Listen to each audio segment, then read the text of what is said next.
حضرت موسیٰ علیہ السلام نے اللہ سے سوال کیا، اے خدا، تو لوگوں کو پیدا کرتا ہے اور پھر مار دیتا ہے، اس میں کیا حکمت ہے؟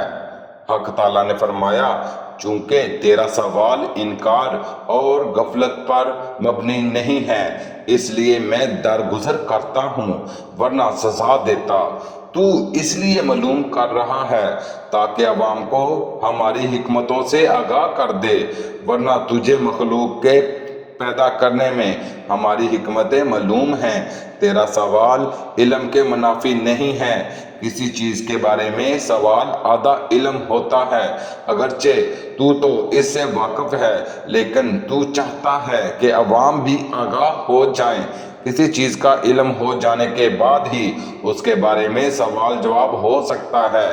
علم ہی گمراہی اور ہدایت کا سبب بنتا ہے، جیسا کہ نمی اور تری ہی پھل میں شیرینی کے علاوہ تلخی بھی پیدا کرتی ہے۔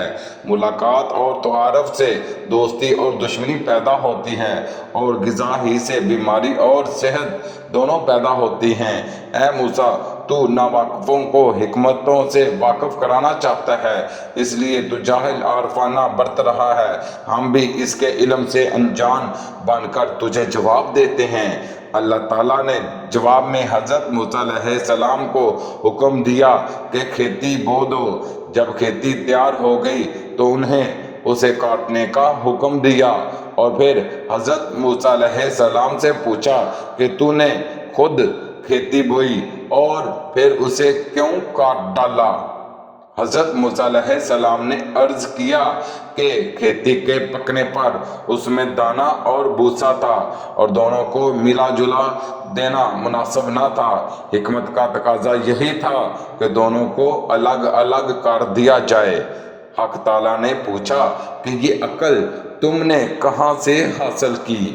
حضرت موسیٰ علیہ السلام نے کہا کہ یہ دانش اور عقل آپ کی عطا کردہ ہے۔ اللہ تعالیٰ نے فرمایا، پھر یہ دانش مجھ میں کیوں نہ ہو؟ دیکھو، انسانوں کی روحیں دو قسم کی ہیں، ایک پاک اور ایک ناپاک۔ سب انسانی جسم ایک رتبے کے نہیں ہیں۔ کسی جسم میں موتی جیسی روح ہے اور کسی میں کنچ کی پوت کی طرح کی۔ ان روحوں کو بھی اسی طرح ایک دوسرے سے علیحدہ کر دینا مناسب ہے، جس طرح گیہوں کو بوسے سے، تاکہ نیک روحیں جنت کو چلی جائیں اور بری دوزخ کو۔ پہلی حکمت تو مارنے کی تھی، اور پیدا کرنے کی حکمت یہ ہے کہ ہماری صفات کا اظہار ہو جائے۔ حدیث قدسی ہے کہ میں ایک پوشیدہ خزانہ تھا، میں نے چاہا کہ میں پہچانا جاؤں، لہٰذا میں نے مخلوق کو پیدا فرمایا۔ مخلوقات مظہر صفات خدا بندی ہیں۔ انسان کے جسم میں جو موتی ہے اس کو ضائع نہیں کرنا چاہیے، بلکہ اس کی حفاظت کرنی چاہیے۔ اگر آپ کو ہماری ویڈیو اچھی لگے تو ہمارے چینل لسانی اسلامک واقعات کو سبسکرائب کر دیں۔ شکریہ۔